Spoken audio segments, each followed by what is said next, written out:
What's going on, and welcome to another live edition of Real Fans, Real Talk. We got a whole lot of sports to get into today. A couple of big performances in the NFL this week. Uh, Playing tournament is getting interesting. I'm the in season tournament rather is getting interesting. And We got a big boxing match coming up this week too on a Thursday this week, which is random, but it's going down this week. But before we get into all of that, let me introduce my co-host, my brother, the one and only Eric Sanchez, aka Legend in Two Games. What's going on, man? What's really good, bro? Another exciting NFL week. NBA is starting to heat up a little bit now as well. So yeah, man, we got a lot to get into it. And listen, I don't know how many times we could say it, Trip, but it definitely gives us a jolt of energy when we start the show and we see the comment section looking the way it's looking tonight. hmm Facts, facts. Big shout out to all the supporters. Y'all been in there early with the comments. Shout out to Derek Thompson, first one in the comments today. Yeah, he was early today, 5:52. I ain't mad at you. Woo, woo. Eric, we were just talking about that before the show. So you know what? We can just jump right into this one right here, Eric. Uh Derek Thompson says, Eric, how did you do with your NFL picks from Friday's show? Derek, first and foremost, appreciate you, man, because I know you tuned in Friday. You was locked in with us. The picks are looking great. Now we're waiting for some of these 4 o'clock games to end, but right now we're looking great. The 401k pick of the week was Dallas minus 17. It seemed crazy at the time, but we knew they were going to handle business, which they did, and they are right now. They're up 42-7, so they're going to cover. The 401k pick of the week is safe.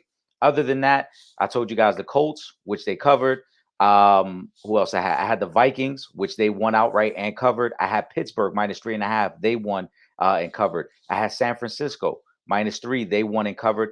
I had the Browns. I didn't think they would win, but I definitely said take the 6.5 points because it was a division rival against the Ravens. So they won outright, but they did cover as we thought they would anyway. And then, like I said, the 4 o'clock games are going down right now. Dallas is going to cover, obviously. Atlanta is winning. We had Atlanta. They're winning. Seattle is winning. We had Seattle as well. And then the only one that's really in jeopardy is of the 4 o'clock slot anyway, is the Charger game, which I had as my upset pick of the week. Right now, they're tied. The losses, we count our losses, man. There ain't many of them, but we gonna count them. Trip. We not, we not gonna ignore those. We missed on Cincinnati. I thought Cincinnati's defense was gonna be better. Cincinnati let me down today a little bit. The Titans let me down today, and that was really it. Those were the main two. Everything else we were pretty good on.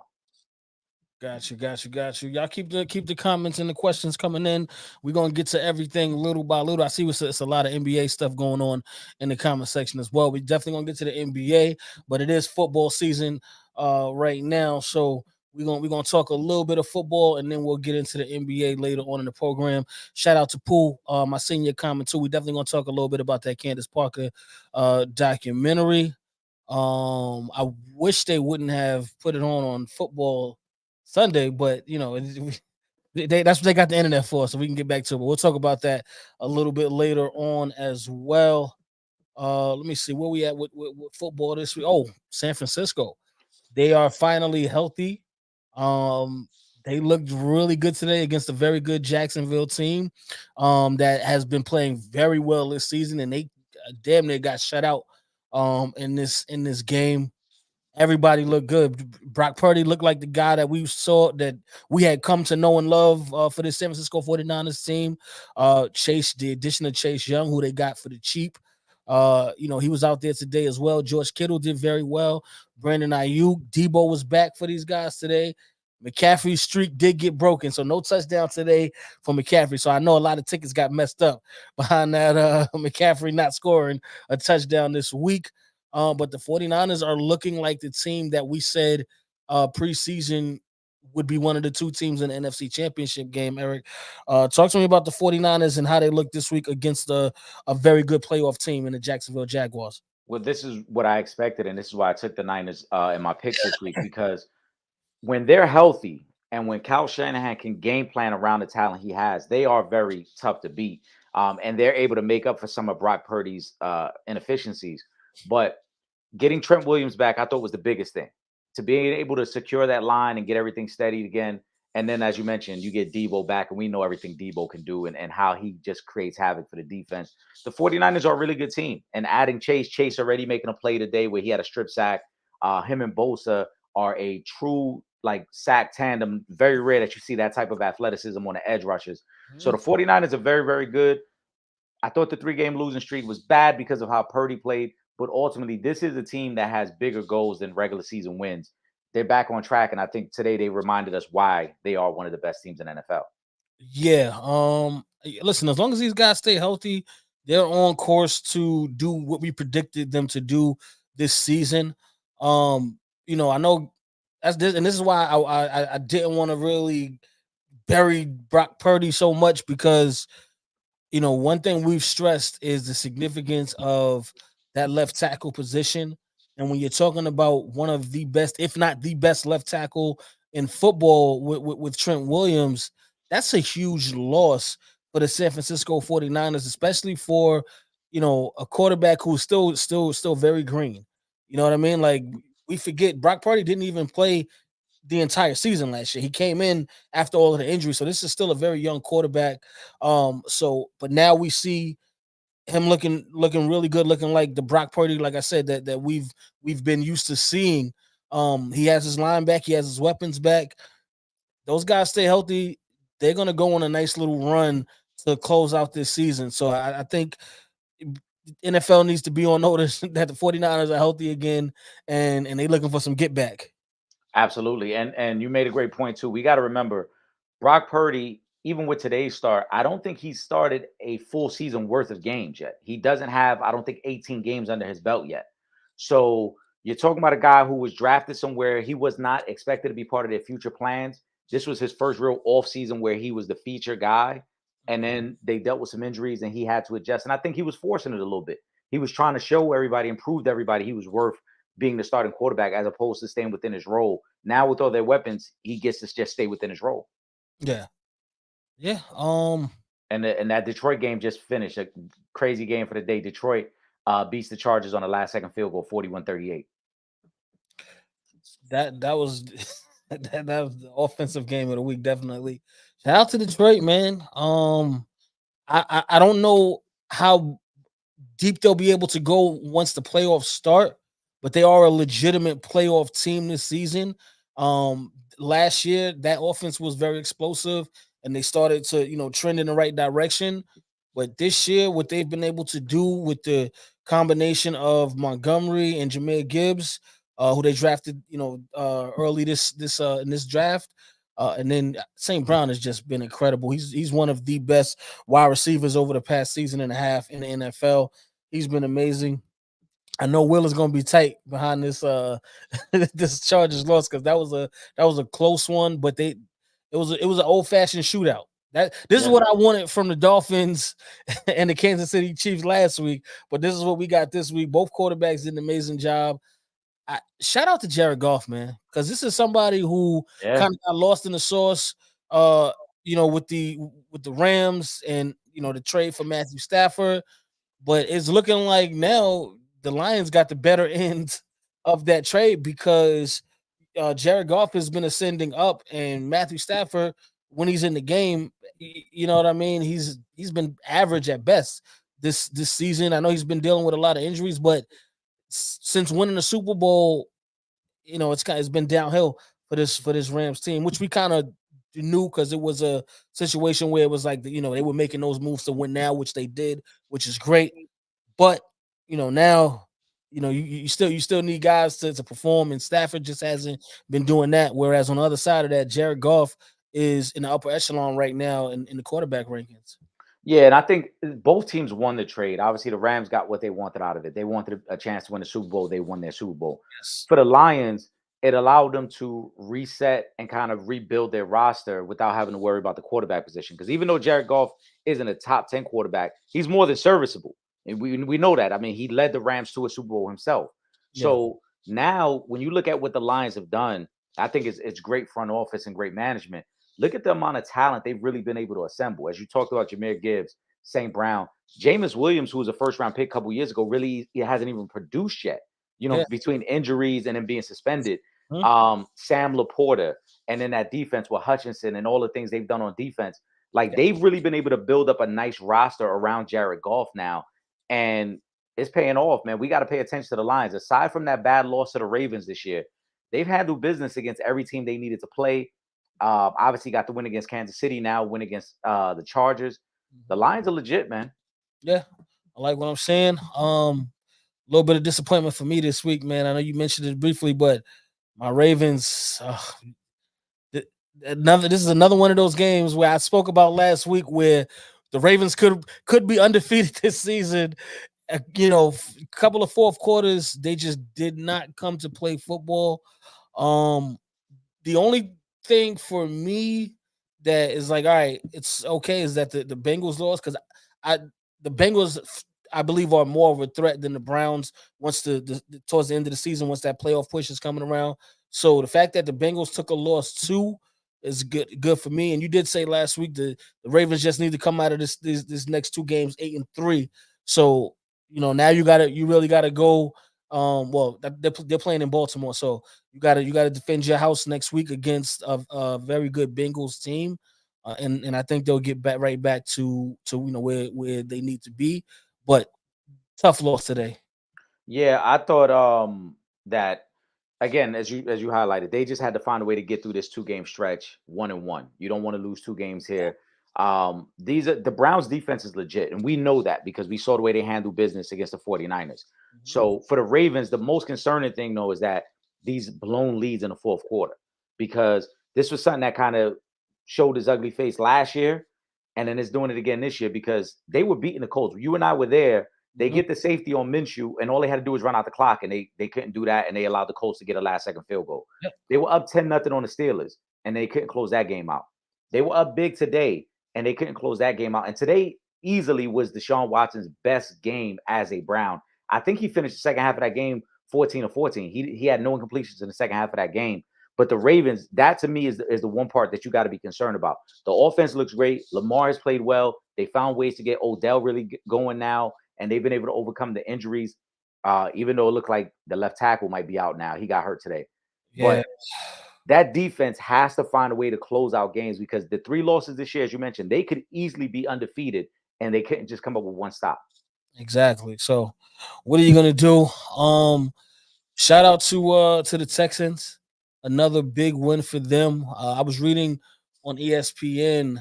They were doing I guess the midseason rankings for Coach of the Year, which was kind of crazy to me because they basically were saying that Demasio Ryans should be the Coach of the Year, but they had three other guys in place ahead of him. And you said last week they're gonna have to keep winning in order for him to be in that position. Because I think at this point, I mean, barring a major injury, CJ Stroud got the Rookie of the Year Without a locked in. doubt. But with the coaching that we're seeing this season, I think the Texans are ahead of schedule, which is great for them. But another big win against a very good Cincinnati Bengals team, a playoff team, a team that was in the Super Bowl a couple of years ago. Um, the Texans, man, they doing what they're supposed to do out here, man. The numbers is looking really good for them. The Texans have been amazing, man, and I think D'Amico Ryans is Coach of the Year, in my opinion. They were 0-2. Since then, they've gone 5-2, quality wins over the Jaguars, over the Steelers. Now, as you mentioned, over the Bengals. All 3 of those teams have winning records. All 3 of those teams are probably going to be in the playoffs. The Texans may make the playoffs as well. Um, I thought the Texans were going to be a last place team. No disrespect to CJ Stroud, but again, they don't really have the talent on paper that some of the other teams have, and yet they've surpassed that. I thought D'Amico Ryans has done a great job, and DJ Stingley, who was their top corner from last year, had missed some games.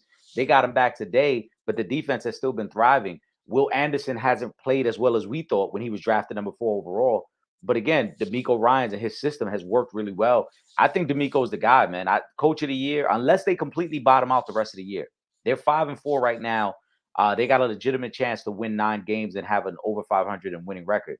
So to me, if they get to that point, if they get to 8 wins, maybe even 9 wins, I don't see how you can't give it to D'Amico. Facts. Shout out to Imani and XJ the Great. I seen your comments. We're gonna get to the NBA in a couple of minutes. We got like 2 more football topics, and then we're gonna switch over and start talking to NBA because I know y'all yeah, it's a lot of NBA comments coming in right now. So we just got 2 more quick topics for the NFL, and then we're gonna get to the NBA talk. Kyler Murray made his return today. Cardinals get a win over the Falcons. Um, were you impressed? I don't want to say impressed. I mean, it was a sloppy game. I watched some of it. It was good for Kyler to get out there, and Kyler did what he does, creates havoc with his legs and his arm. But I wouldn't say impressed. I mean, the Falcons aren't that good of a team. The Falcons are a team. We talked about the Texans who started 0-2 and then got hot. The Falcons have been the opposite. The Falcons were 2-0 and they've completely cooled down. They've gone 2-5 since then. Um, and we know that the issue with the Falcons remains the same, that they can run the ball, but they can't pass the ball. They had to go back to DJ Ritter today because Heineke got knocked out of that game. So I wouldn't say impressed, but I would say, good for Kyler Murray to get back out there. Yeah, I'm happy he's back out on the field and playing. They also got James Conner back today. It's probably too little, too late, but I do want to see Kyler Murray getting them reps in. I don't want to see him on the sidelines in crop tops anymore because that was like a big thing. We had to. I don't know what was going on in his mind. He might be injured for too long. He kind of lost sight of things. But other than that, I'm happy that Kyler Murray is back on the field. Another young black quarterback. So I'm always pushing for the black QBs because that was a position that they said we couldn't play. So I want him to do well. Good win for them today. Again, it's a little too late though. At this point, the Cardinals have probably a 5% chance of making it to the They're playoffs. not making the playoffs. You know what I'm saying? We know what's up. But shout out to Kyler Murray and the Cardinals on getting that win today. Also Saints, Derek Carr and Michael Thomas both got injured today. Uh, Big part of the reason that the Saints wound up losing this game. The NFC South is so horrible. This is why this is so significant because the NFC South is so horrible. It's really anybody's division. But I, I don't even know what to say here. Like I really have no idea who's gonna win this division. It's probably still going to be the Saints, but it's a bad division. Keep in mind, Tampa, New Orleans, and Atlanta all started 2-0.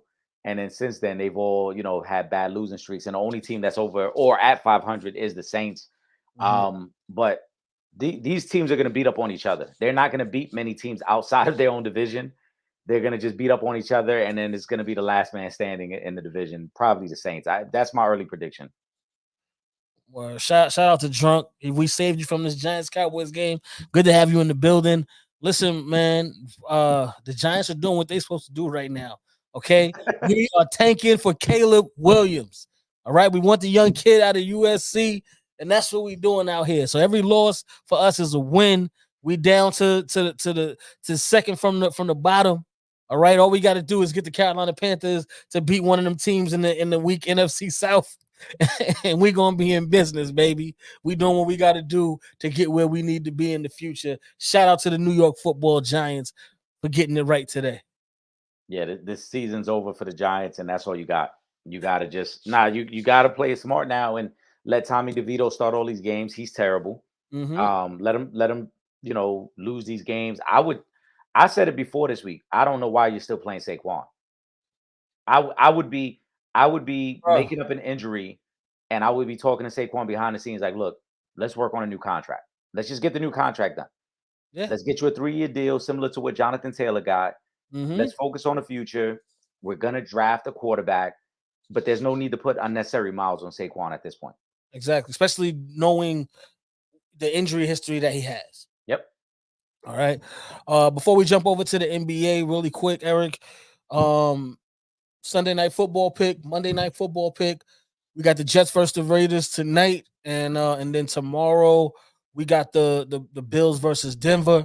I think I think we both could agree that the Bills are gonna win that game tomorrow versus Denver. This ain't a rivalry division game like with the Chiefs a couple of weeks ago. I think that's a foregone conclusion.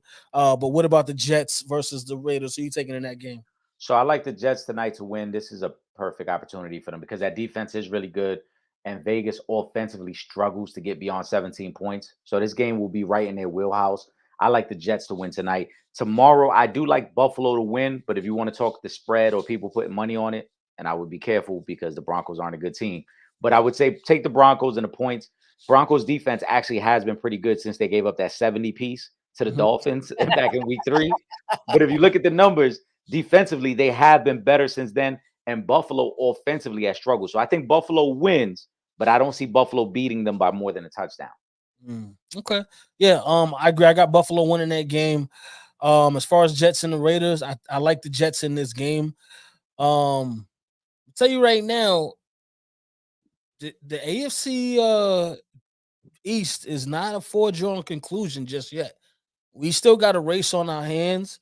There's pretty much a game separating the Dolphins, the Bills, and the Jets. So if the Jets can win today and kind of keep this three team race going, it's gonna get more difficult as the season goes on. So I would be paying very close attention to the AFC East these next couple of weeks to see what happens, because again it's very close right now in the standings, and these teams still have to play each other as well. I know I was hearing rumblings about Aaron Rodgers may be able to come back later this season. So let's see if the Jets can kind of hold on and hang in there, and maybe Aaron Rodgers can come back maybe week 16, week 17, and then we'll see, if they can sneak into a wild card spot or something. Yeah. Aaron's been out there without the boot for quite some time throwing passes. And I don't know if you saw there's some audio when Derwin James went up to him after the game last week and he said to Derwin James, I'll be back this year. So Hmm. it's looking like he's trying to come back and play at some point this year, possibly even in the playoffs. Exactly. Let me just go to this one real quick. Drunk said I'll be skipping both those games. I just watched New England Colts at 8 a.m. I can't watch no more trash. Drunk, that's your fault. Why the hell would you get up at 8 a.m. to watch the Colts play the Patriots? As, Listen, I'm a Colts fan, and I don't think I was gonna wake up to watch that game. I was at work, so I just checked the score every now and then on my phone, but I wasn't like too pressed to watch the game. I'm not gonna lie. Yeah, you did it to yourself, Drunk, because I didn't even get up this morning. I knew the game was on. I looked and I'm like, you know what? I don't even care enough to do. Like the Patriots are just horrible right now. So I didn't think there was going to be no excitement in that game this morning. But I do think tonight's game is actually going to be a good one. So I think you guys should check out the game tonight. But if not, the Candace Parker documentary is on tonight. Shout out to Pooh. That's also going to be a good watch. So you might want to check that out if the game does wind up being slow. All right, let's get over to this NBA stuff, man. Let's do it. Shout out to Ron. The Clippers lost tonight at home against the Memphis Grizzlies. Clippers 0-4 since Harden joined the team. Having a ton of talent doesn't always work, especially when it's James Harden talking about he is the system. First of all, there's only one guy that's the system. That's LeBron James. Okay, so let's skip all that nonsense. The Clippers have been horrible since James Harden joined the team. I don't even know why. Like, it didn't make sense to me to make this trade anyway, other than the fact that maybe you want to sell some extra tickets. You just want to have some box office names on the roster. I don't know if they'll get it together when they'll if or when they'll get it together. But right now it's bad. Started off, they lost to your Knicks, Eric, in Hmm. his debut. And to add insult to injury, you just lost to the worst team in basketball, the Memphis Grizzlies, with no John Morant, no Steven Adams. Dylan Brooks ain't on the team anymore. You guys just lost to that team with your big four all playing. Y'all should be ashamed of yourselves. Shout out to that reporter who Oh, who called got them it. out. She called out. Yes, shout out to him. I forget his name, but shout out to him for calling James Harden out. Yeah, you are a big part of the problem, and I think that the Clippers are going to regret making this trade. You and I, Trip, have been critical of James Harden for quite some time. We talked about it when the trade happened. We talked about it last week, right? We watch the game. We don't just rely on the stats. We watch the game just as our viewers do, because I'm sure a lot of people were tuned in to see how this thing is going to work. When you're James Harden, you say things like "I'm the system," but then you have nights like you had today. And just to recap, he went 4 for 12 today. He shot 1 for 7 from three. Yeah. Um, he had 3 assists, but you're the pseudo point guard. But this is the number that sticks out the most to me. You're the system, right? James Harden played 29 minutes tonight. While he was on the court, they got outscored by 28 points. You were a minus 28 while you were on the floor. Right? Now, on the flip side, don't get me wrong, there were some other guys who had some bad shooting nights. Russ didn't shoot it well tonight. Kawhi didn't shoot it well tonight. But Russ, even though Russ didn't shoot it well, he was only 5 of 13. This is why I love Russ, because Russ gives you other things. Russ will rebound. Russ will play defense. Russ will assist. Even though Russ was 5 of 12 tonight, when Russ was on the court, the Clippers were a plus 10, which shows you that Russ was doing other things to be productive. When Harden isn't scoring, there is nothing else that he does to be productive. Again, 3 assists from the guy that you're rolling the ball out for and saying, I'm the system, right? Go be the system. You got 3 assists. This is not going to work. We knew it was never going to work. One of these other guys is going to get traded. Unfortunately, I do believe it's going to be Paul George, and I keep saying it. They're going to have to move somebody else to make this work around James Harden. I don't think it's going to work around James Harden, but now that you've already committed to James Harden, now you have to make it work. And therefore, Paul George is going to be the odd man out of there. James Harden, I've heard people make the comparison that he might be the modern day Karl Malone. A bunch of empty stats with nothing to show for it. He's worse than Karl Malone, because at least Karl Malone led his team to 2 NBA finals. Yeah. James Harden ain't never done that. All James Harden has done is quit on every team he's been a part of. And if the Clippers don't give him his money, he's going to quit on the Clippers as well. Yeah. We throw drunks on the car. If Harden gets anything close to 100 million, I'm done with the NBA. I'm with you on that one, Drunk. Drunk ain't lying. Because realistically, what has, and again, obviously the season hasn't played out yet, so I can only base this off James Harden for the past year and a half, season and a half, 2 seasons. What has James Harden done to warrant him getting $100 million contract outside of him just being James Harden, former MVP? You know what I mean? Like, what has he really done to deserve $100 million contract? But I will say this: y'all know how them TV contracts work. Once the money comes in and the numbers start going up, anything is possible. There's a lot of guys out here, and I don't clock nobody's pockets, because I want the players to get as much money as they can get, because at the end of the day, these owners is making a lot more money off of the sweat of these players than the players are actually making. So I want it, but if we're just being honest, calling a spade, I don't feel like James Harden deserves $100 million contract next year. He doesn't. And if James Harden gets $100 million contract, I agree with Drunk, and I'm not even gonna call it hating. It's disgusting, because I just gave you a comparison, right? Everybody made a big deal about what Russ's previous contract was, and he was making over $40 million. Russ is on a 1-year, $4 million deal right now. Now, as we seen the clip, Kenyon Martin talked about the ESPN list. You can't find 93 players better than Russ. He's right. There are not 93 guys in the league that are better than Russ. What Russ gives you night in, night out, it might not be worth $40 million, but it damn sure ain't worth only $4 million either. No. So James Harden, if anybody gives him $100 million contract, that GM should lose his job the very next day. There's no justification for giving Harden anything more than a 1-year deal in the range of $5 to $10 million. Yeah, I think at this point, Harden needs to be on a prove-it deal. Right. If you now listen, we make it to we get through this season. The Clippers manage to turn things around. They make the playoffs, get into the second round of the playoffs. Maybe. Okay, but it's going to take a lot to balance out what we've seen from James Harden over the past season and a half, 2 seasons. Okay, to realistically say, yeah, some team should give him that money. I doubt any playoff team is going to do that, because I don't even think any of the playoff teams can afford him. So, realistically, the Clippers could do it, but only because all 4 of these guys' contracts are up at the end of the season, so they could do it. But then again, you still got to figure out, all right, are we keeping Kawhi? Are we keeping Paul? Are we trading Paul George? Are we bringing Russ back? There's a lot of questions. Harden is so bad, I haven't seen anyone.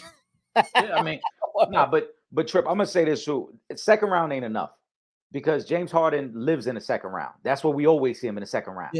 Yeah, you're right. So even if he turns it around and plays better and they get to the second round, to me, that's not going to be enough. First, we know it won't be because of him. It would be because of Kawhi. It would be because of PG. But He was just in the second round back-to-back years with Philly. How them game sevens look in Philly? We seen him in multiple second rounds with Houston. How them series ended? Not good. Right. So there is no if Harden wants a big contract, I need to see the James Harden that was winning MVPs and that same type of James Harden in the playoffs.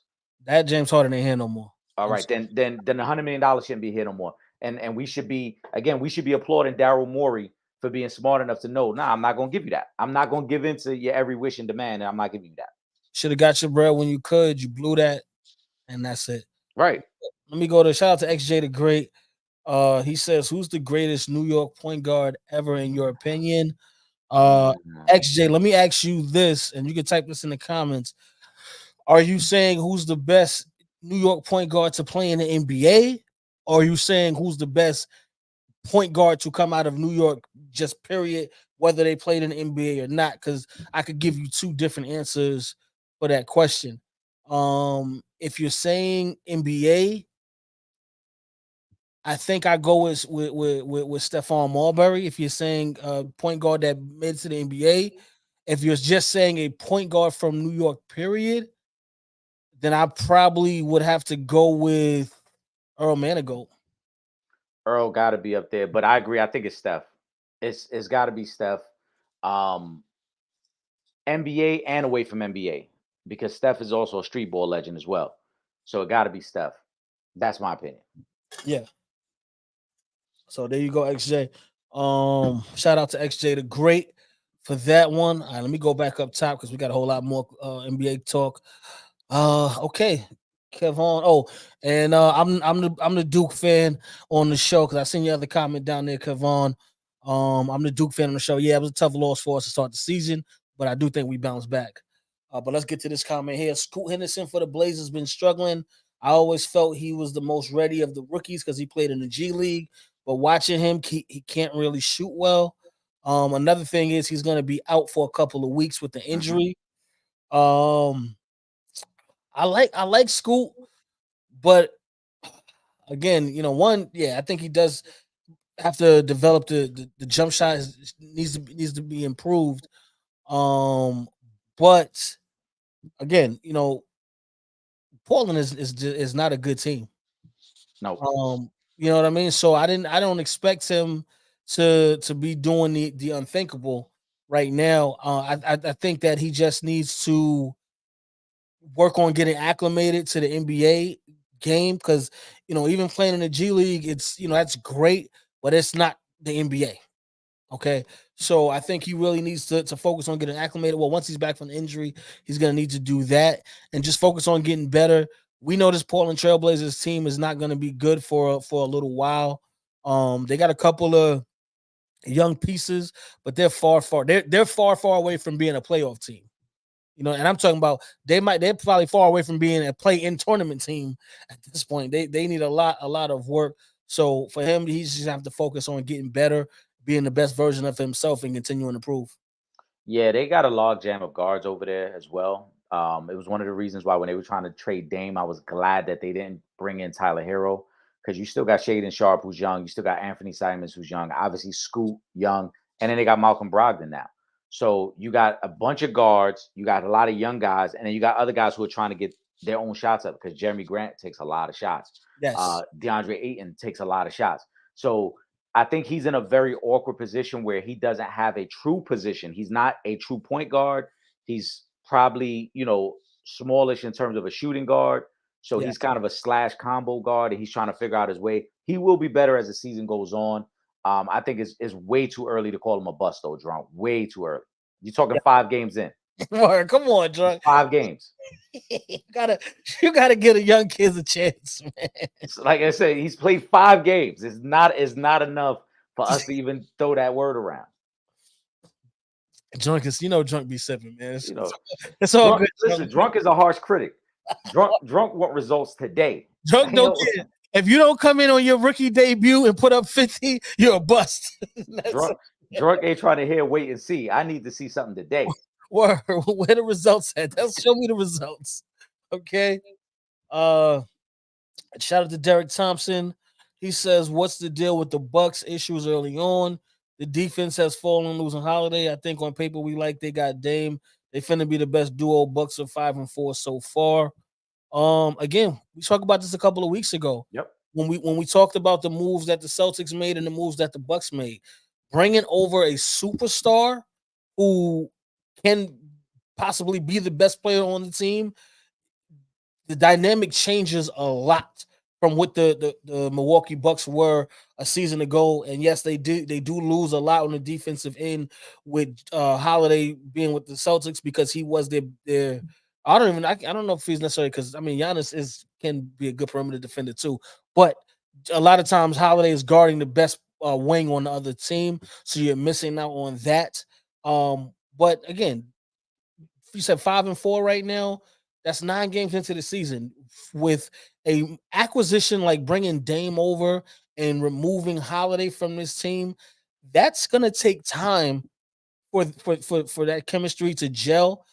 Give the Milwaukee Bucks until All Star break. Let's see where they're at around All Star weekend.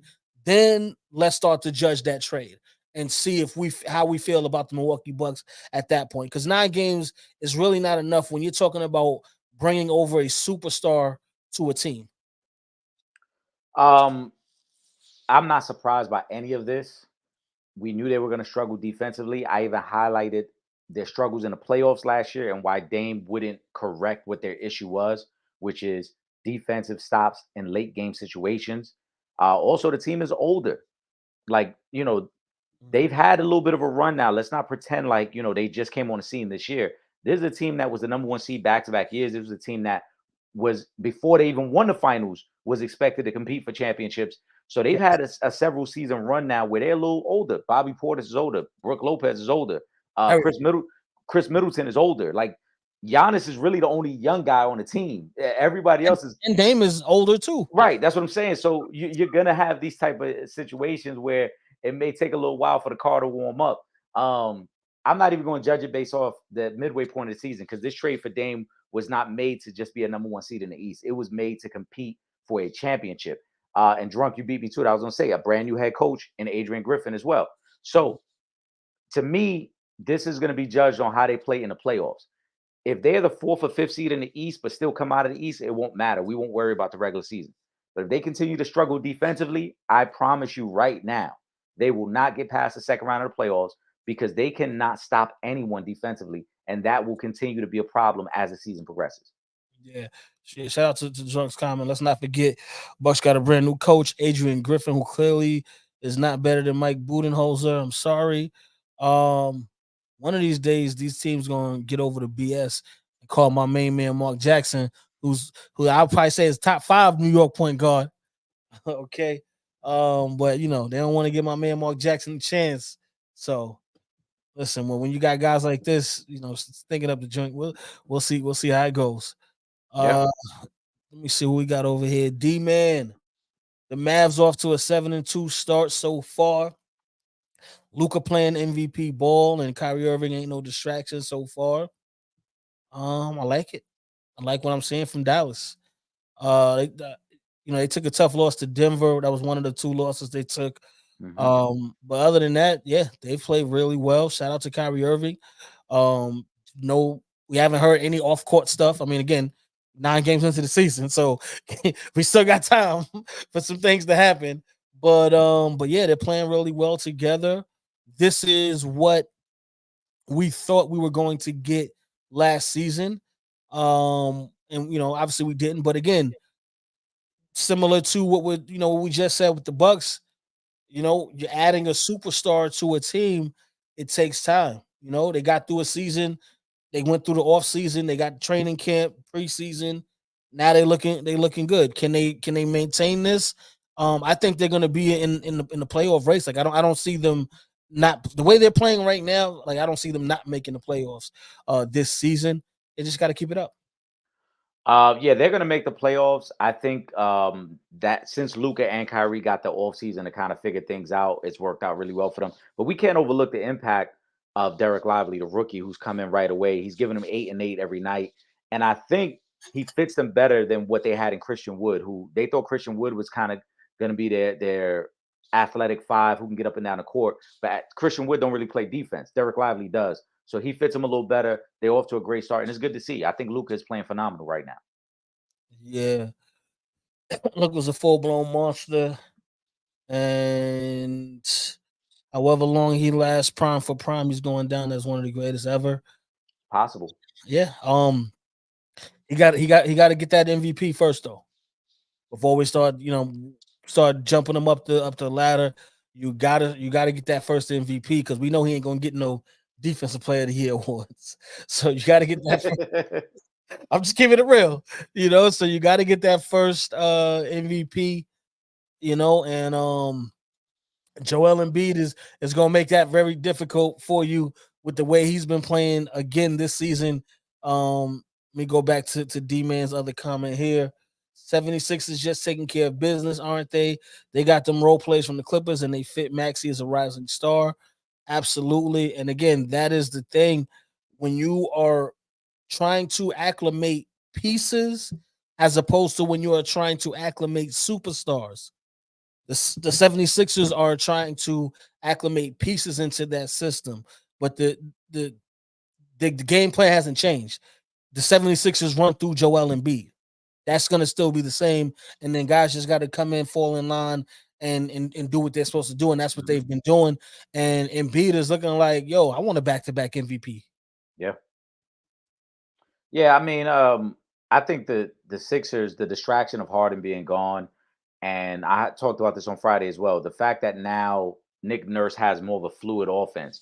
Harden can say all he want about being a system, but we know what Harden is. He's a ball dominant guard. Everything has to run through Harden. Now, without Harden, you see things kind of look a little bit more fluid with their offense. Maxey is able to get off. Tobias Harris has been getting off. I know we're gonna get to him later because our thoughts and prayers are with them. But Kelly Oubre have been playing very well for them as well. So the Sixers just seem to have a better chemistry and a team-oriented offense right now. Yeah, I agree, 1000%. Let me put Drunk's comment because that's actually interesting. What Drunk said, you got to be 6'11" at least to get the MVP these days. I mean, if you're basing this off the last 5 years, yes, Yes. because the last 5 years it's been Embiid, Jokic won 2 back to back, and Giannis won 2 back to back, and then the year before that, that was the last time James Harden was you know, was really running the numbers up. That was the last. James Harden was the last MVP that was under 6'11", and I mean, listen, if Joel Embiid keeps playing how he's playing, we gonna go a 6 straight year with somebody over 6'11" winning the MVP because he's looking really well. I'm liking what I'm seeing from the Philadelphia 76ers. They got rid of Ben Simmons the year before last, and now they get rid of James Harden, and they're still looking really good. Um, I like what I'm seeing from them. I like him too. I'm a big Joel fan, and I hope they're able to keep this up. And I hope they're able to make the right moves to continue to build around him and Maxi. Yes, I agree. Let me see what we got here. Let me go to okay. Shout out to Kyrie Thompson. Uh, what's y'all thoughts on Anthony Edwards as a player? His upside is amazing. The Timberwolves are definitely his team. Yes, I would absolutely agree with that. The Timberwolves are Anthony Edwards' teams. He he's one of those players that commands that. You know what I mean? Like I think Carl Anthony Towns is a better player right now, but Anthony Edwards, this is his team though. Like he came in, he's like he has that leader mentality. He came in and like yo, this is mine now. And he's working every season, he's improving every season. He's not afraid of the moment. And I like the fact that he's trying to throw it on everybody. Yeah. Anthony Edwards is the truth. I love this statement the other night when him and Tatum went back and forth. And he locked up Tatum on defense and then went at him on offense and hit 2 big shots in that game. But Anthony Edwards might be the guy to challenge Drunk's comment about you got to be 6'11" and win MVP. Because I think Anthony Edwards is one of them guys, one of them guards in the league that maybe not this year, but next year. Because they got to win. Yeah, they got to win. You got to be a top 4 team. We know how the narrative works. but he's a guy that next year I think really takes that next leap into the MVP conversation. I love Anthony Edwards, but he could be a lot better than he is right now if he really focused on basketball. I mean, what is he focusing on? He's not focusing. Uh, I mean, I know he did the movie with yeah, Adam Sandler, but I think I he's think pretty focused. I was about to say I think he's focused, and I think the summer he spent with FIBA really helped his game in terms of leadership now Mhm. because you know he was the best player on the FIBA team. It's just that obviously he's very young. But he is, I think, taking that next step. And I don't want to say he's not focused because I don't think we've heard about anything else he has going on aside from basketball. Yeah, that's what I'm saying. Outside of him doing the movie, that was it. I haven't really heard anything else that he does. So, Kyrie Thompson, LeBron James out tonight versus the Blazers. Yes, got a little banged up. Big win in the play-in tournament, beating the Suns. Bradley Beal back in the lineup. Devin Booker's still out. But he got into a little, trying to get the ball. Him and Kevin Durant went out, came back in though, still put up 35, something like that. Still, balled out. Got the W for them. Anthony Davis, step up, brother. This is your time. Ain't no Scoot Henderson out there for the Blazers. It's one of the worst teams in basketball. Anthony Davis, this should be a 35 and 13, 3-4 block night for you tonight. We talked about it last week. I forgot who was in the comment section was like, oh, they put up 80s averages and was like, what more y'all want from him? Consistency. Because the other night against Phoenix, LeBron had to be old LeBron for them to win that game. Yeah. Right? AD, I think, shot terribly that night. I think he was something like 4 for 18. He ended up with the 24 points, something like that, but he didn't shoot the ball very well. He didn't really dominate on the glass the way I thought he should have because Phoenix doesn't really have a interior big who's like a guy you really got to worry about. But AD, again, this is your opportunity. No Braun tonight. Show up, show that you could be a leader of this team and stop relying so much on Braun because at this point, we know Braun should not have to pump out those type of performances. Yeah, absolutely. It is what it is. Hold on. Let me go. Let me throw Pool Com. Shout out to Pool. We love Pool. Shout out to Pool. Tonight, folks, 9 p.m. on ESPN is Candace Parker's documentary. Maybe next Sunday we can have 5 minutes to talk about the thoughts on the doc. Yes, we can definitely do that, Pool. I will make it a point to watch the documentary. I'm sure Eric is going to check it out as well. Now, I might not watch it tonight, but I'll find it online and I'll watch it at some point during the week because I am trying to watch that Jets Raiders game tonight. But big shout out to Candace Parker. I am looking forward to seeing that documentary. Let me just throw this. I know we off football, but I don't know, Man Down. This is the first time I'm seeing Man Down in the comments. So shout out to Man Down. Welcome to the Real Fans, Real Talk family. He got the Raiders plus 2. He said if you want some money tonight, hold on, Eric. You might have some comp with these picks tonight. Hold on. What's Hey, up? that's cool. I mean, like I said, I like the Jets of this one. I had locked in the Jets at -1, pretty much a pick 'em. That was as a Friday night. +2. I mean, at home underdog, I get it. I think the safest bet tonight is probably the under, which I think was sitting at about 36.5. Again, because the Raiders struggle to score. The Jets got Zach Wilson as a quarterback, so probably not going to be a shootout. But Listen, as long Man as down, we're gonna see I'm good. what happened. As long as Brees Hall does his numbers, I'm good.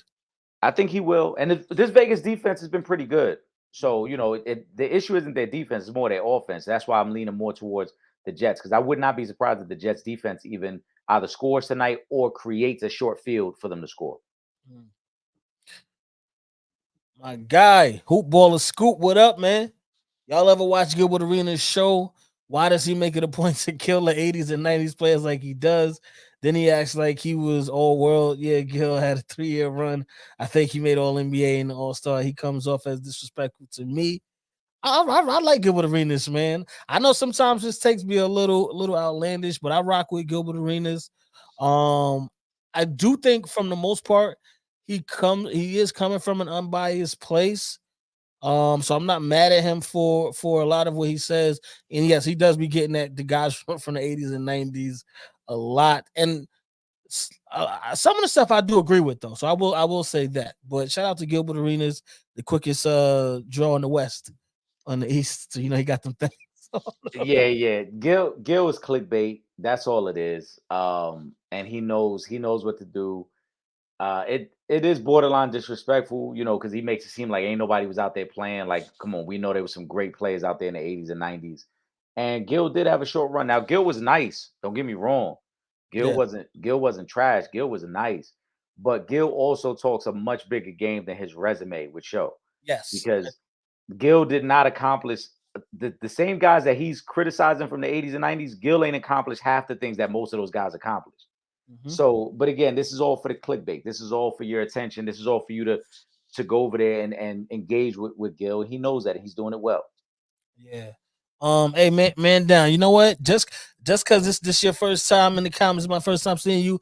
I got $1 left for my betting money this week. I give myself a budget that I could bet with.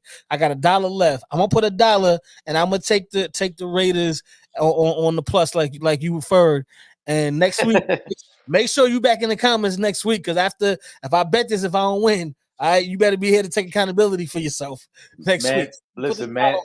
Yeah, man, down. No, we appreciate you, bro. And definitely lock in, man. And if anything, lock in on Friday night. We're gonna get into the picks on Friday night. I want to hear your opinions for week 11 when we do the picks as well.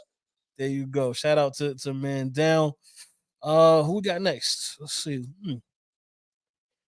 Derek Thompson. I don't think the Suns can take off till Devin Booker is back and playing with the big three. I think with all them scoring threats, they can make up for some defense and size, but they gotta play. Yes, I think the the big three together is going to get you a lot of wins.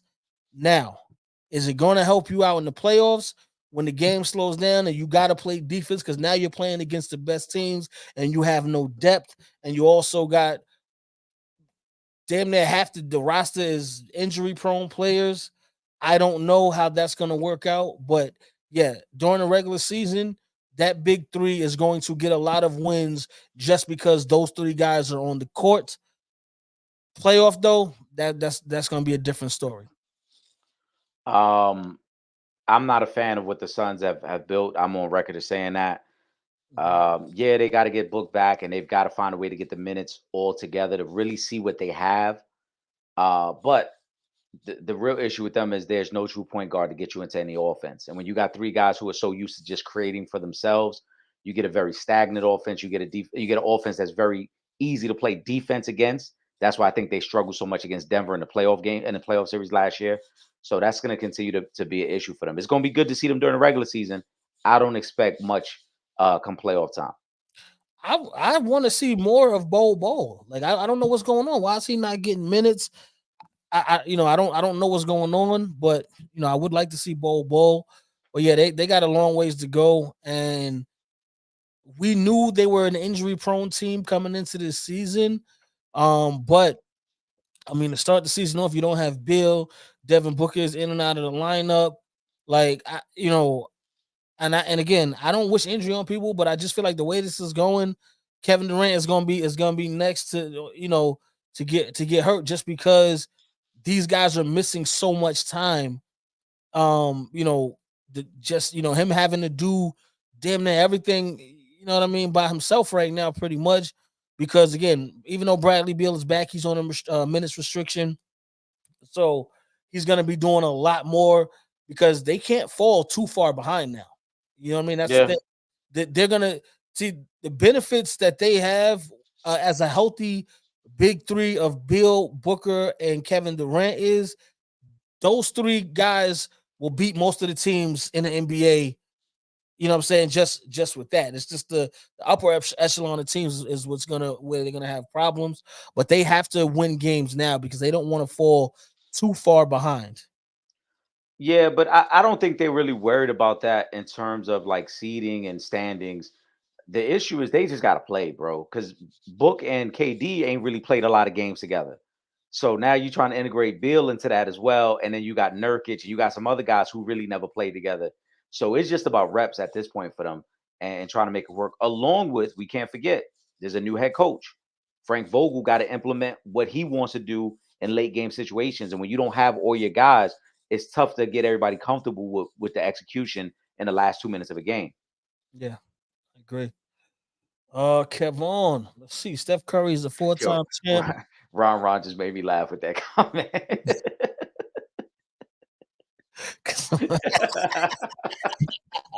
Yo, Ron, that's a good one, dog. Shout out to Ron. Steph Curry, 4-time champ, 2-time MVP, Finals MVP, 2-time scoring champ, 9-time All-Star first, 4-time first team All NBA. What more can put him maybe top 5 or between 5 to 8? More MVPs, more Finals MVPs. That's what's gonna put him up there. At this point in his career, he ain't getting no all defensive appearances. I Nah. doubt Steph is gonna get any of those. But when you look at the guys that are ahead of Steph Curry on the list, for the most part, they're two-way players. So just the resume, and that's a great resume to have. Oh yeah. But you know what I mean? Like, look at the guys who we have in the top 5. They're two-way players. So realistically, a lot of those defensive accolades would have helped Steph be further up on the list if he was a defensive prowess like that. But again, you want to be in the top 5 or top 8 for Steph, you're gonna have to give me at least one more MVP, at least one more Finals MVP before I could just say, all right, you top 8. I don't think he's far off. I do think he's in that range of like 10 or 11, 10, 11, 12, somewhere around there. Yeah. But we also have to highlight that, it's not, the story isn't complete. There's still a lot left for Steph to add. Mhm. As you mentioned, Trip, if he adds a regular season MVP, that definitely helps. If he adds another all first NBA team, that helps. If he adds another championship, that helps. Mhm. One of the guys that sticks out to me right away, that's ahead of him is Bird, because Yeah. even though Steph got more championships than Bird, Bird has more MVPs, Bird has more Finals MVPs, Bird has more first All NBA teams. Yes. So those are little things. I think that's where if you want to move up, then your resume got to be a little stronger in those areas as well. But the story isn't done on Steph. And even to say if you say Steph is number 10, I don't think that's disrespectful at all. I think Steph has had a phenomenal career, and to be a top 10 NBA player, when Yeah. you talk about the injuries that he's had in his career early on, the way he's changed the game, I think Steph has had a phenomenal career, and he will be in the discussion. I don't know where we officially put him when it's all said and done, but he will be in the discussion. Yeah, top 5 is hard though. Um, because we're really talking about some fully elite players, and I think and who have done it the duration of their career, right? Hmm. The issue with Steph, which is going to hold him back too, is in the first couple of years. I want to say maybe like first 5-6 years, Steph was regular. Maybe even I wouldn't say regular. in comparison to what he is. The injuries, Uh, he missed a lot of time. he missed a lot of time the first 3 years with injuries. Okay, so what I'm saying, he's got a lot to make up for in comparison when you look at a guy like MJ who came out the gate smoking, LeBron came out the gate smoking, Bird came out the gate smoking, Magic, all these guys came out the gate smoking and were smoking throughout their careers. Steph kind of had to build up into that. Obviously, injuries played a big part. But he definitely he's got to add to his resume to move up into the top 8 though. I think minor, and I like this comment from Ron because I agree. I don't think the rings change anything, because I think once you're in that range of like 3 rings, 4 rings, 5 rings, like an extra ring just sounds better than what it really is. Like 4 rings is 4 rings, bro. Yeah. Bird ain't got 4 rings. That's You why I know what I'm say saying? MVP and Finals MVP is what he's gonna But need to give him that edge.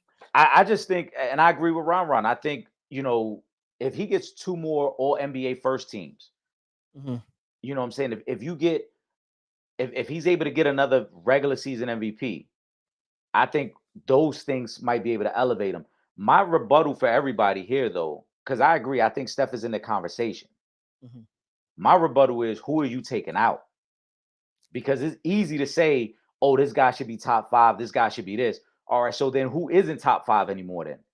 That- that's what I'm saying. There's nobody right now that I could take from the top 5 and put Steph Curry in the top 5. I'm sorry, he doesn't have the resume to compete with the rest of those guys up there. Then if you go a little bit further back, right? I can't put Steph Curry ahead of Tim Duncan. I'm sorry, I can't do it. I can't. To be honest with you, I don't even really think I could put Steph Curry ahead of Shaq. Like I think I could put him ahead of Shaq because, and this is where it gets tricky. I love the conversation, but this way it gets tricky, right? Drunk mentioned it about impact on the game and the way you change the game. Steph changed the game in ways that very few guys could ever even be in a conversation. Shaq was super dominant in his prime, but Shaq ain't the first big man that we ever seen being dominant, and he's not gonna be the last big man we ever see dominant. Steph truly is a one of one. Like, I don't think we're ever gonna see a guy play the way Steph does and be able to dominate. Steph dominates from the perimeter in a way that nobody else has been able to ever dominate. So you could argue that he dominates from the perimeter the way Shaq dominated the paint, though. Yeah, but dominating from the perimeter is harder when you're already an undersized guy. Shaq came into the league as a physical beast. Yes. So Shaq was expected to dominate, right? Yeah. Now, Shaq, of course, had his bumps along the way. Hakeem abused him in the finals. Shaq had to learn how to win. No, it's true. Shaq had to learn how to win. Shaq was a physically imposing beast, but he had to learn how to win. Steph came in the game. Steph was never going to dominate inside the three-point line. He had to dominate from three and beyond. And then his ability to shoot from range in ways that we've never seen, that to me puts him above Shaq. That's not a knock on Shaq, but that to me puts him ahead of Shaq. But as I mentioned, who are you taking out if you're going to put Steph in? I think I see the comment section. I still will put Bird just ahead of Steph. No disrespect. I think he's slightly ahead of him, Steph, but the story isn't complete on Steph. Steph can pass him. Yes, Steph can pass him. Absolutely. Ahead of Steph that he can pass. Right. I just don't for me, and I see your comment up here, man. You used to give me Steph over Duncan. Nah, man down. You, I need to know how old you are, man down, because you mentioned to some dude. There's no way you telling me Giannis top 5. Yeah, Giannis is not top 5. You know what? I'm gonna save my dollar, man down. Now you just blew it. I was rocking with you. I was gonna put the dollar on the and take the over. But there's no way you telling me Shaq top 5. Shaq not better than Kareem. Yeah, no, you can't do that. I can't with you. I'm sorry, I can't. Yeah, nah. Tim Duncan, nah, man. Tim Duncan is the greatest power forward of all time. Tim Duncan is an elite two-way player. Like, and I hate when we have these conversations because people a lot of times get so lost in the offense that we forget that you have to play both sides of the ball in basketball. And as great as it is, when you see all these elite offensive players, you got to play defense in this league. And there are guys that have been elite at both offense and defense. Tim Duncan is one of those top guys that was really super elite on both sides of the basketball pretty much for the duration of his career. You know, you can't deny his resume. So I don't know about I think it would be very hard to put Steph ahead of Tim Duncan, knowing that Steph has not ever been an elite defensive player. So I can't. There's nothing on the defensive side of the basketball for Steph Curry as far as his resume goes. Steph definitely changed the game, but yeah, if you're talking resume, Tim Duncan's resume is stronger. Yeah, I mean, Tim Duncan more finals MVPs. I believe they got the same amount of regular season MVPs. Tim Duncan got more All NBA selections, got more All Star selections. And again, I wasn't prepared for this conversation. I'm going off the top of my head. I believe Tim Duncan got him beat in all those areas we just talked about. Now, has Steph changed the way the game of basketball is played? Yes, without a doubt. But that does not mean that he is more accomplished than Tim Duncan. He is not more accomplished than Tim Duncan. And man down said pick a better 5. That's easy. Kareem. You don't have LeBron in there, so that right. I was about to say Kareem. Listen, Kareem, Tim Duncan, Braun, Michael Jordan, Magic Johnson. Hold on, I don't even want to. All right, yeah, I'm definitely not. I can't put this dollar on man the down. Man down. You got AI, Durant, and McGrady in your top 10, bro. Stop. Just stop.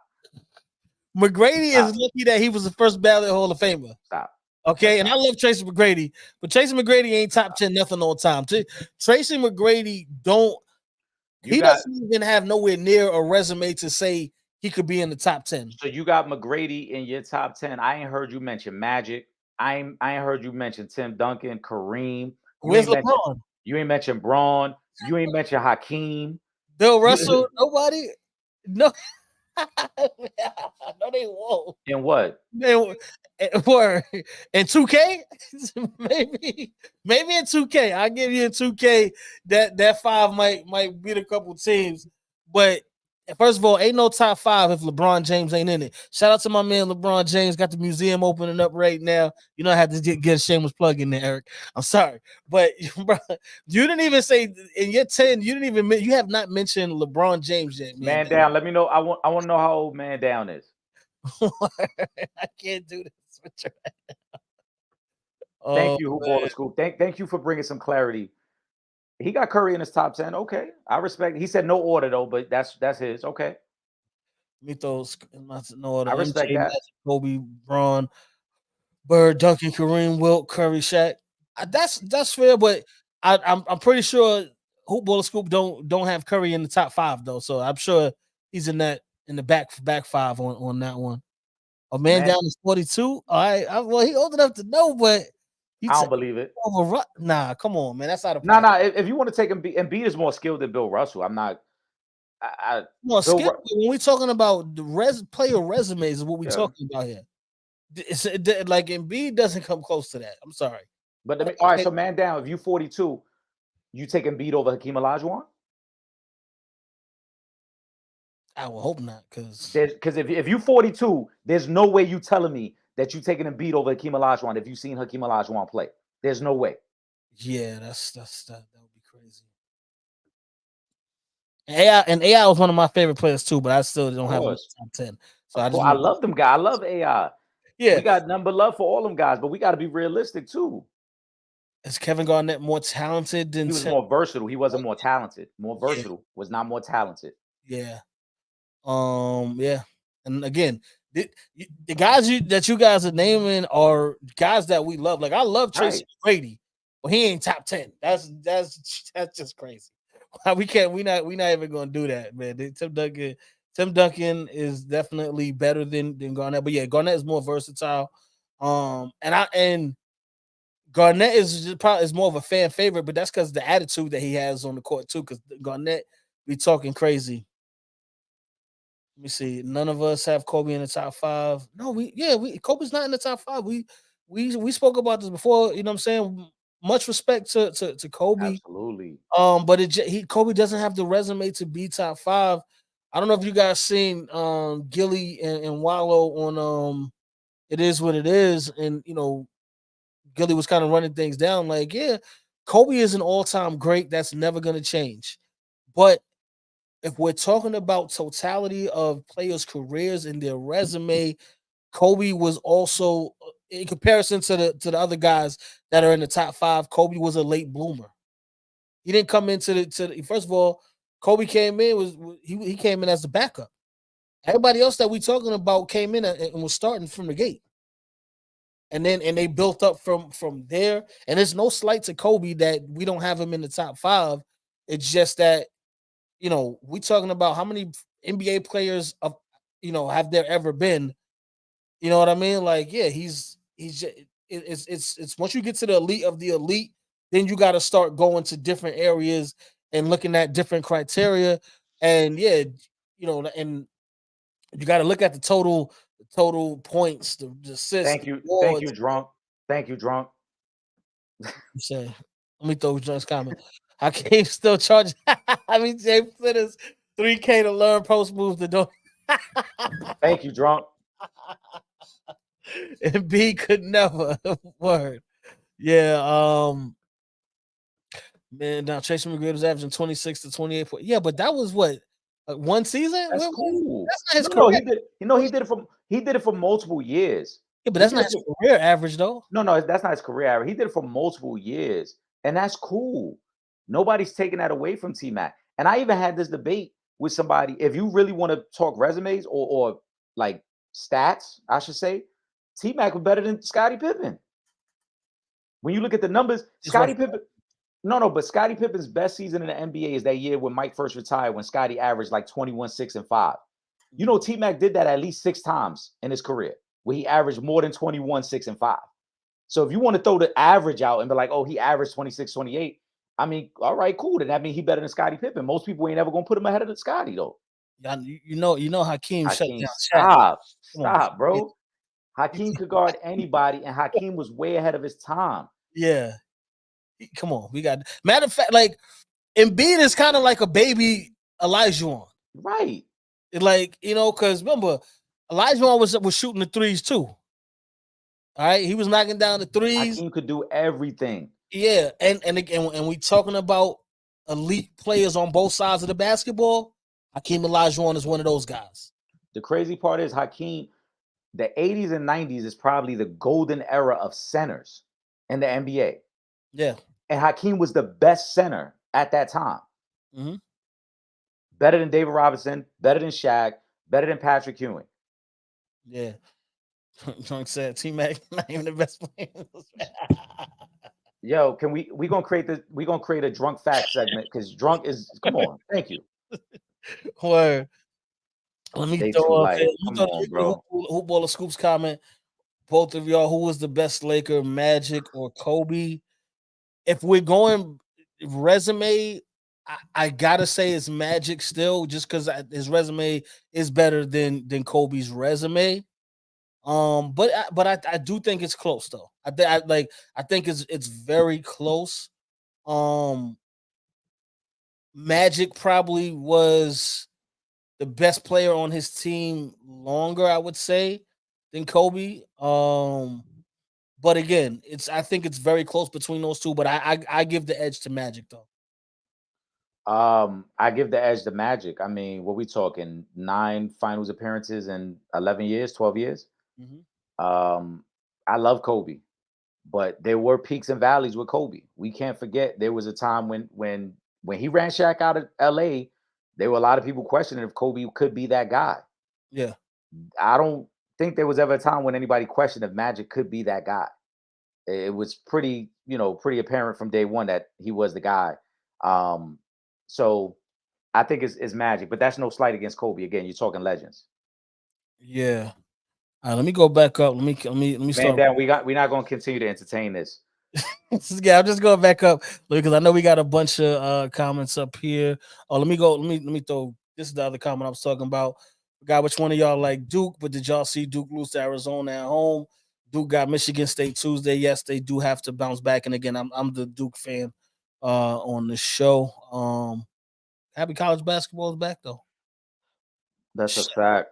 Shout out to Imani Williams, Eric and Trip. I'm interested to know, growing up, teens, late teens, who was your favorite NBA teams and players coming up?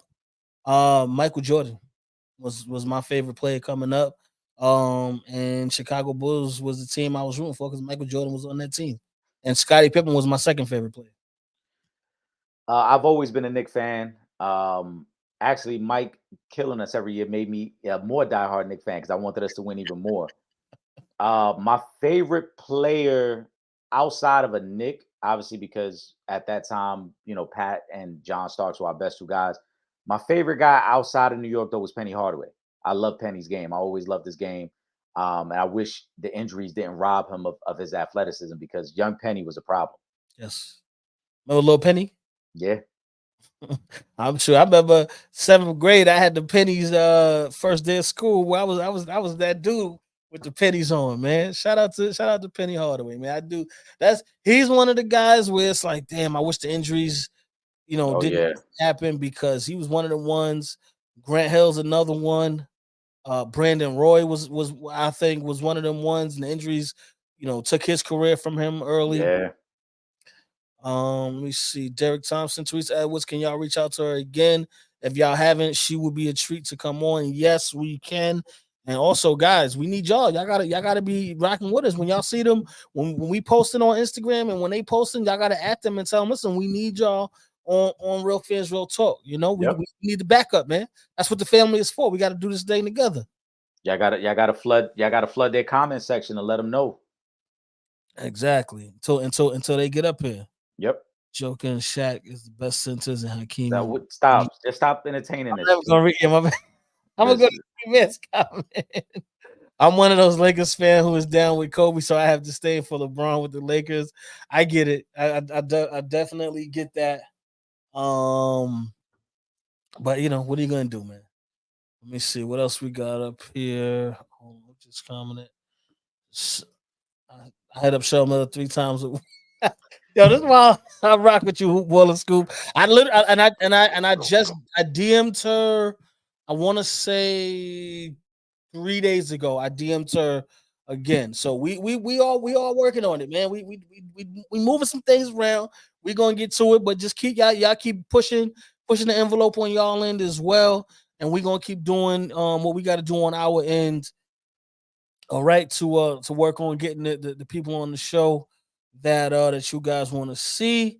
Let me see if there's anything else we missing because we in overtime and the game about to start. I gotta put my ticket in. I'm gonna still man down. I'm gonna still put your ticket in. I'm gonna still take the plus on a dollar ticket. All right. But you got to stop with some of these takes. All right, you too old to be in the comments with these kind of takes, man. Let me see. I think eventually she will respond. She is now getting out more doing interviews. Yes, that's the goal. That's what we are hoping for.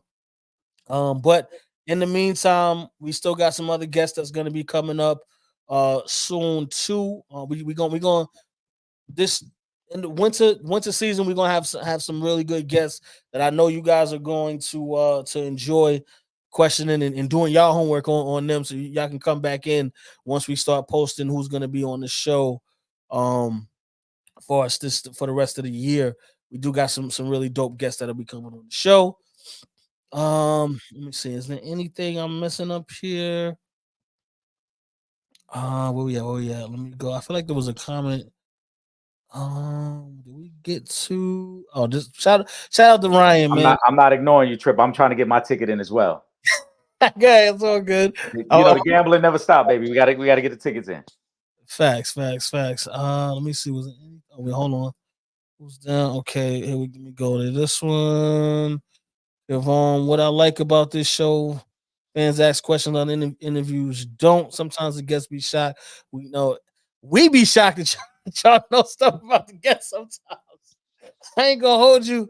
I think it was the when shout out to Renee Taylor when she was on the show, and somebody asked her about awards she got in 2002. I said, "Damn, y'all y'all really be on it." That's why we love y'all, and that's why we continue to have you guys be a part of the interviews when we have guests on because we both love the fact that you guys do your homework on the guests and y'all come prepared and y'all come ready to rock and roll. So definitely keep that up because we got some people that's gonna be, what I'm saying, that's gonna be joining us very soon. So y'all just keep rocking with us. And again, keep getting at these people too. Tell them, yo, y'all want to see them on Real Fans, Real Talk, and we're gonna try to make everything happen in due time. Yes, sir. Let me see. Who's your favorite? Yeah, we did. Eric's always, been with the Knicks, and I'm an MJ fan growing up. Bulls fan. Let me see what Drunk talk about now. I got Devontae Adams on an under 80 yard 10. If I win, I get to eat. Well, we rule for you. It might happen. It might. Remember, they playing with the rookie quarterback tonight. The Jet defense pretty good, so under 80 is realistic. Yeah, and we don't want you to starve, Drunk. So I'm gonna say I hope you win your bet. We definitely room for you. Yeah, we want good things for you, Drunk. So keep it going. I hope your ticket hits. I hope, listen, everybody in the comments, if y'all putting in the ticket tonight, I hope everybody's ticket wins, including mine. I want some extras too. Okay. That's a fact. I will add Cheryl Miller. Okay, folks, be smooth. I will add Cheryl Miller and Teresa Edwards a few times. That's what I'm talking about. Footballer Scoop. We appreciate you, man. We appreciate everybody. Let me shout out. I got to shout out again. The cast of The Curse Within. I went down earlier today to check the premiere of the movie. The movie was actually really good. If y'all get a chance, once it's like officially released, I'll let you guys know so that you guys can check it out. But I just want to shout out the cast and the crew of the Curse Within movie. Also, make sure you guys are following us on all our social media: Instagram, Twitter at Real Fan Talk, Facebook.com/Real Fans Real Talk. And of course, subscribe to that YouTube channel, youtube.com/For the Fans Productions. And if you are not in New York City on Thursday nights and you can't watch on Verizon 43 from 8 to 9 p.m., don't worry. Just get to the website, realfansrealtalk.com, and you can watch from anywhere in the world. Just click that red button on the homepage. Also, make sure you guys are subscribed to both the Sanchez Show podcast and the Real Fans Real Talk podcast, streaming on all major platforms. And y'all keep tuning in every Friday and Sunday, man. Yo, we appreciate y'all so much for rocking with us. All right, y'all keep it up. Let me Yes, go to sir. what Kevon is talking about. I just watched a Butters interview, man. Classic. Thank you, thank you. We appreciate that. Listen, I'm telling y'all, y'all got to go in and check the archives on the YouTube channel. Okay, we got a lot of interviews with some of the people that y'all know and love. So y'all make sure y'all check the archives, check some of them old interviews out because we done had a lot of people over the years sitting in the hot seat. See, I couldn't say it better myself. I appreciate you, Thank my you. brother. Thank you, Kavon. Thank you. Y'all got some great interviews over the years. It might take me a month to go back and see all the old interviews. I'm gonna tell you right now. I'm gonna give you a couple that you should definitely check out. Walter Thurman, that's a goodie. Al Harrington was a goodie. Al Harrington was amazing. My song was a goodie. Check that one out. Oh, Anthony Mason. Hmm. We have the last television interview with the late great Anthony Mason. Definitely check that one out. Oh, and the former heavyweight champion of the world, Deontay Wilder, man, had us come down to his gym in Alabama to interview him. So y'all check that one out too. Those couple of goodies that y'all should be checking out. Oh, you know what's another good one? And shout out to him, DeVal Ellis. He was in the studio with us, and then I got to do a one-on-one interview with him after the I want to say season 1 of Sisters on BET. And of course, now he got the spinoff show Zaytima, that's which is his own show, and he's still on Sisters. So y'all check that one out too. That was another one of my faves. With that being said, let's jump into. Oh wait, hold up. No, we can't run out yet. We still got a little bit of boxing news that we got to get to. Bud Crawford stripped of the IBF welterweight title, so he's no longer the undisputed welterweight title. I don't think he's tripping too much off of that though. But what was your thoughts, Eric? I'm not surprised because he's already flirted with the idea that after the rematch with Spence, he's moving up in weight because Yeah. we've heard this tease about him and Canelo possibly fighting at some point. So I think he has no interest at the welterweight division anymore. It's unfortunate because I would have loved to see him and Boots get it on at some point, and maybe they will. But right now, Crawford is on the bigger and better things. Well, Boots got the belt, so Right, right. and again, we know this was going to happen. They don't be trying to wait. That's the thing. One of the things about boxing is there's no even though you could be the unified champ, there's no unification amongst the IBF, WBA, Hmm. WBC. They're all individual entities, and they're not waiting for you. You know what I'm saying? Especially when you're in different weight classes. Right. So you know what I mean. What's the drunk said? IBF is so petty for this, and I rock with Boots. Yeah, listen, drunk. It is what it is. We know they wasn't gonna wait, especially once Errol Spence Jr. activated the rematch clause. You know, you gotta expect these things are gonna happen. Yeah. Yeah.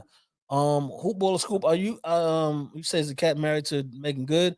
Are you talking about DeVal Ellis? No, if you're talking about DeVal Ellis, he's not married to Megan Good. Megan Good was married to that pastor, Devon, I forget his name. I forget his last name. But no, he wasn't married to Megan Good.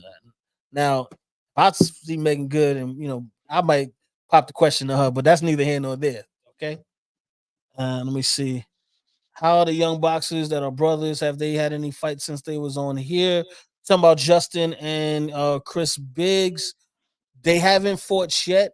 They're supposed to fight this month, so I'm gonna hit up Justin tomorrow and see what's going on with the details for the next fight because they are supposed to fight this month. So I'll get that info, and once I talk to Justin, I'll post it so you guys will know what's going on. So you guys can definitely check out their next fight.